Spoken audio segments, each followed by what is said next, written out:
If it ain't broke, don't fix it. This is your Yeezy, this is your Nike Airs. We're having some problems, we've got a fault. It's definitely not that. As soon as I connect to the ring, it's just tripping out.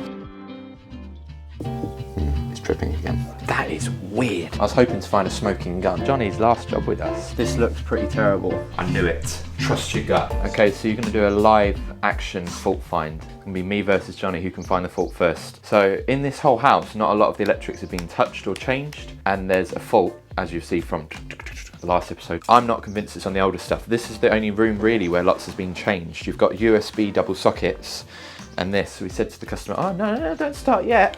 Said to the customer, have you had anything changed recently? Well, I've already got my socket off before you, so. That's my drill and all. Well, guess what, it's my drill now. And he said, so I had some sockets changed. I said, oh, well, who did that? He said, my decorator did. So that's a definite place to start looking, isn't it? Maybe this fuse spur, maybe even the outside floodlights dodge. No, it looked really fine over there. I think you'd see a bang mark or something.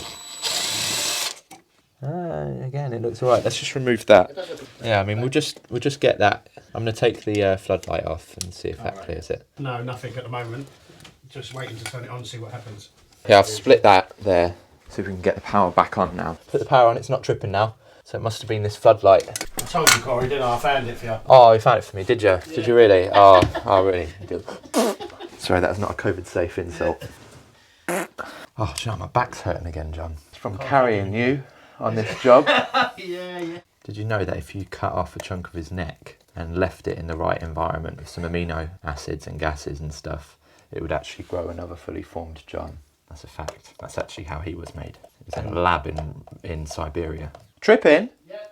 Oh, for goodness sake. Why wasn't it tripping a minute ago? Oh, unless it's when you've put that socket back, because when I've reset it, it was off. It's tripping again. But now you've put it back, it's tripping again, so. I put mine back on and that one. This one I'm almost certain is fine. This one was, look. No, I mean, this just looks all right. I really don't think there's an issue with this. Unless the actual socket itself is dodgy, maybe. So it's still tripping. I'm just going to split the ring here. Well then, let me break the earth as well. Don't want to wear the breaker out. I keep doing it for nothing. Try that. Right, okay. That's all right. That's cool. Break the ring in half, which I reckon, to be fair, this is probably one of the best points to do that anyways. Figure out which one goes that way and which one goes that way. Do an installation resistance test. So we're going to unplug everything, check everything is unplugged, take it out of the board because I don't want the installation resistance to damage the consumer unit RCBO, and I'm going to test that way and test that way and see if I can figure out which way is dodgy. When I find which way it is, which way the fault is, you do it again, break that side of the house in half, test that way, keep doing it until you narrow it down to a point. So that is exactly what I'm going to do. This looks pretty terrible. This here, there's been a socket added for the TV. So again, before we go into full-on testing, I'm just doing a bit of visual. That definitely looks pretty sus. And when you're doing a visual, you want to really check things that are new, things that have been added. And this fuse spur and TV has obviously been added recently. I'm going to disconnect that, tighten it all back up again. Do you want to re-switch that back on, Johnny? All right, sorry, Mr. Decorator. I've disconnected the spur and it's still dead. It's still tripping. So spoke too soon on that, but we'll leave that disconnected anyways.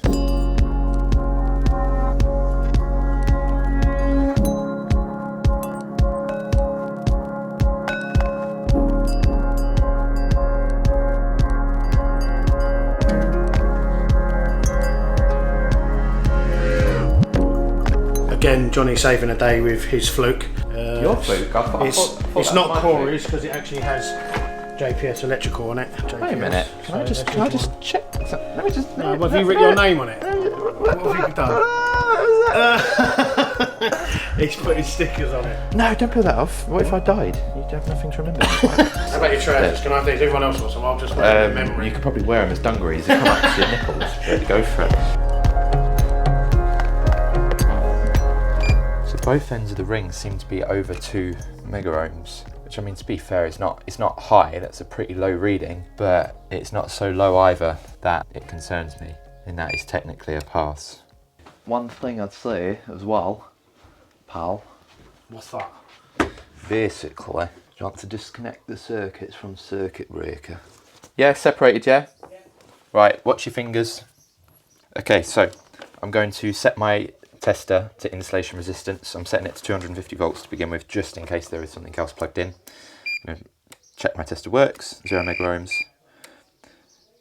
open circuit, happy days. So I'm going to connect on, I could do with crocodile clips really, connect on to line and earth, because I think it's likely to be an earth fault if it's tripping the RCBO, like that. So that is over 200 mega ohms, line to neutral, over 200 mega ohms, neutral to earth, over 200 mega ohms. So that leg there, perfectly fine. Let's test this leg here, line to earth. Ooh, 1.8, 2 mega ohms, line to neutral. 0 mega ohms, line to neutral. That could be a load connected though. Let's try neutral to earth. Disconnected at the consumer unit as well. Okay, so that cable there is the one with the problem. This one here is fine. So what I'm going to do, now I've split the ring in half, let's clamp onto the live conductor here. We'll run round, we've already taken all the sockets off, and see which side of the ring that corresponds to. And we'll keep going until we find our problem. So I'm going to set that to continuity. So over 200, so I find it unlikely. So the rings, that leg of the ring wasn't going this way, it must have been going that way. So we'll go that way round. See if it goes into here.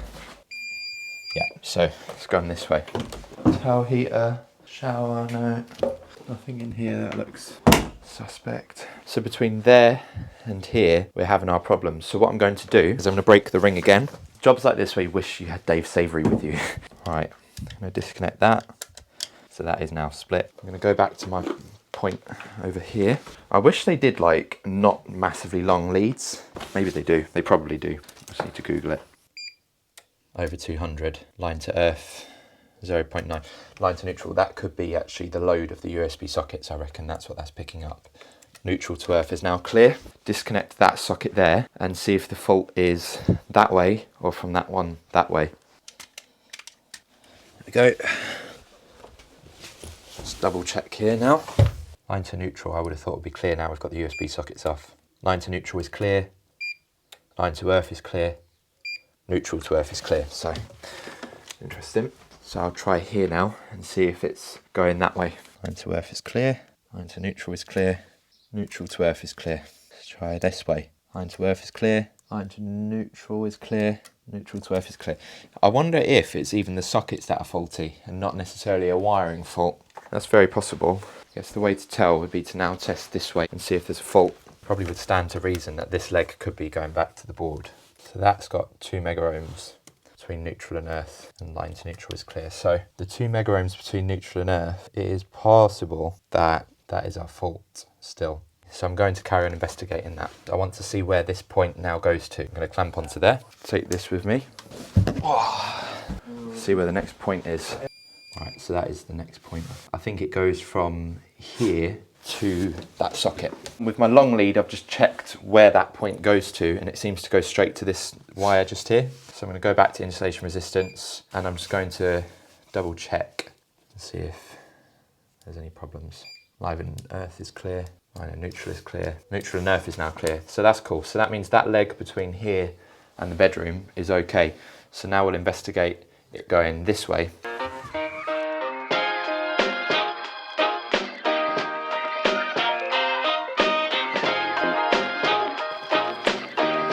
What you have to remember is electricity is not spiteful.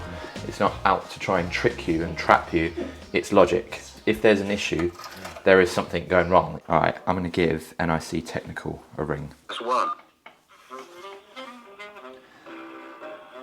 Oh, there's a bit of stank on that, Jazz. Jazz, you could play the guitar to that, couldn't you? I'd actually be gutted if someone picks up because I don't want this music to stop. Can we use this as a soundtrack in the video?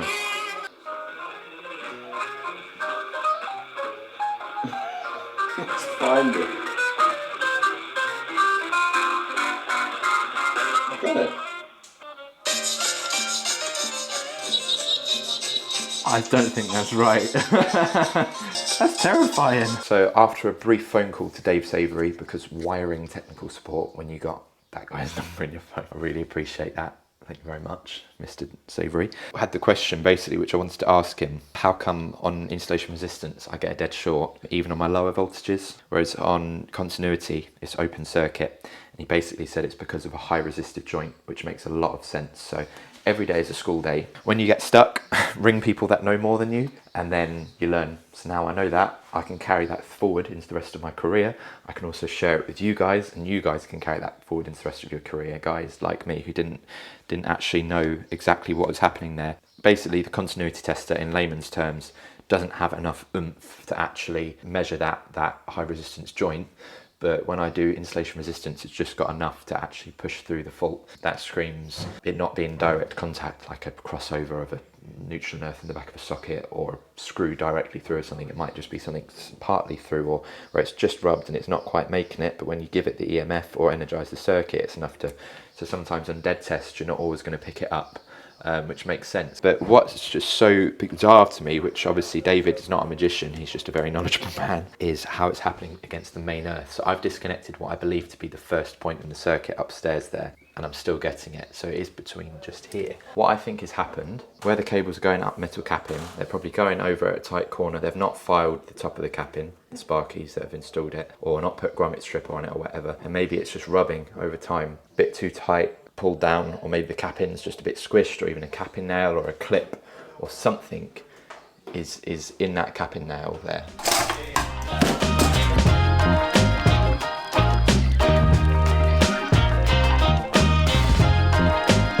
I knew it. Trust your gut. Trust your gut. What did I say? Capping. Where it pulls over the capping, it's probably tight. This is probably being clipped into the wall, and it's somehow shorting out through the wall. When I push this up like that, what reading do I get, Nathan? Do you mind just shouting that out for the viewers? That is a big number. a number. Now when I pull it down tight, what number do we get? That is a very small number. A dead short. Trust your gut. Electrics is logic.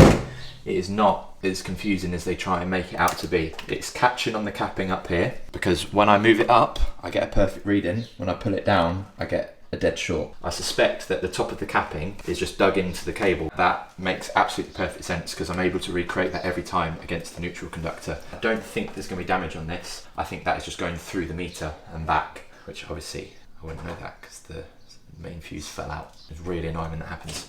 But I'm going to try and pull these out and see if I can see the damage. Triple check. Just, you know, be sure. But this is why you have work done. This is why you have tests. This is why you have board upgrades, because that problem would never have been noticed if there's no RCD or anything on the circuit. But you just have to work your way through it and narrow it down.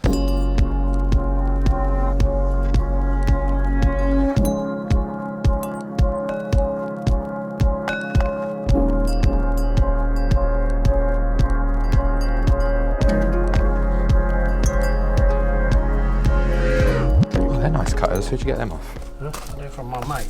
He's got a big head. Big compared to yours, or? It was huge compared to mine. Flipping heck. Alright, I'm going to go chisel out a little bit more of that wall, I think. Do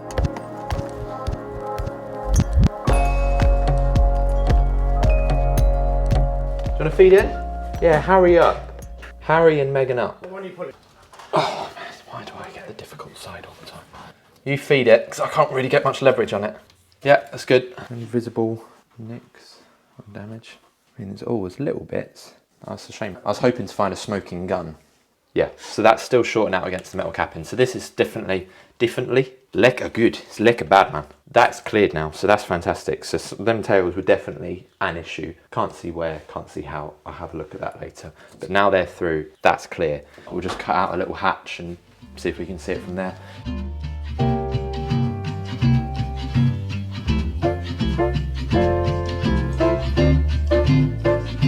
Yes, love it. Look at that. All of them are like it. Where they've just been yanked down, there's no grommet strip. Smoke alarms as well. Oh look, that's why it was doing it on the main earth. Look, main earth, bonding. Can you see that, guys? So you've got the neutral there is touched. The live was literally like 0.2 of a mil away from being an issue. That's 6 mil. Fortunately, it didn't break the insulation. Otherwise that would have been the cooker out as well. This one here, again, issue. That one there, an issue. To be honest with you, Johnny, I think we should just pull them out as soon as we can Way you go, box them, reconnect them and pull through new legs, so we can pull through nice lengths and redo the board nicely then, can't we? So we're going to fit this fuse box one, bit of a Bundy special. Unfortunately we picked it up from CEF, so we didn't get the Bundy 10 discount code. I actually really like fuse box. I've never used one for Artisan, but I have used one before. I think they're made by Luden, or like Luden Palioza. They have some ties with Luden, I'm not sure what exactly, but I think they're great. We're going to get this all cut out and mounted there. The plan is get the trunk in down the back. We're not taking it through the capping anymore because it's just a bit too risky with how tight it was. We'll take the trunk in right up into the ceiling so we haven't got a single insulated cable outside of the enclosure. Bring it down where we need to, just Wago and extend. We'll bring it and we'll put the cut board nice and low down, so that will be absolutely lovely. We'll crack on.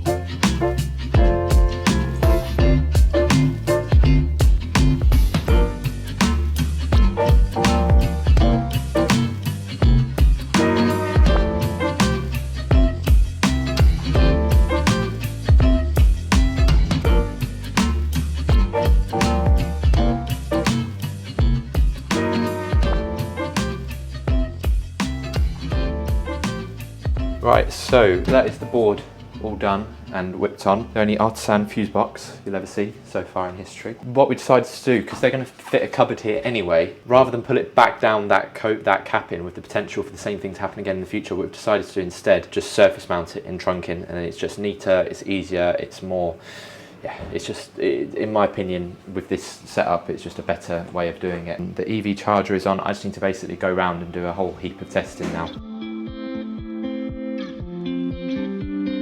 So when we spoke about this earlier, obviously we were talking about whether or not to TT it. I was talking about doing it PME to the point of the garage and then here having a separate earth rod come down and separating the earth inside. However, we've realised the garage is already on its own TT supply and it's got a really low resistance reading, well below the 20 ohms that it was aiming for. That now is separate from the PME to put to the house. I'm happy with it. It's on an RCD and it's above and beyond what the manufacturers have specified, so that should be absolutely fine.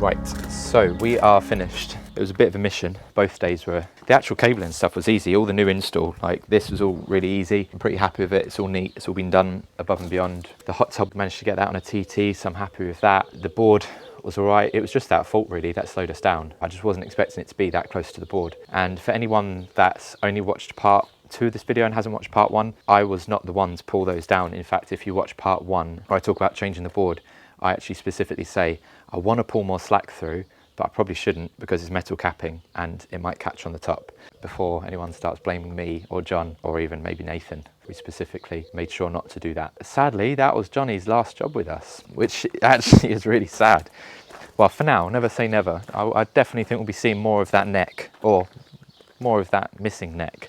That was the last one for now, for a little while. Johnny, if you're watching this, we love you very much. Sorry for all the banter. You have got a neck really, it's in there somewhere. And we love you lots and lots and lots. And we can't wait to see you again. And all the best on your next little venture. Things are working out for him where he's got a pretty irresistible job offer literally 5 minutes from his house. So it'd be stupid not to take it, all the travelling that he's having to do with us, because he lives quite far away. To summarise, I guess, or summarise, what's the word I'm looking for? All has gone pretty well. I'm happy with it. All the testing was okay. Fortunately, that was the only fault, that one that we found. And we ended up doing a 100% inspection really on the circuits, because we took every single point off to check it and Wago it and all the rest of it, trying to narrow down exactly that leg. So I hope there's been some bits in there that are beneficial. Also, do you know the biggest lesson from this episode has probably got to be, some people on the channel, some of our viewers do look up to me as an example of someone for my age who is fairly experienced in the industry. However, learn from that, I still do not know it all. And I still am absolutely not ashamed to ring up someone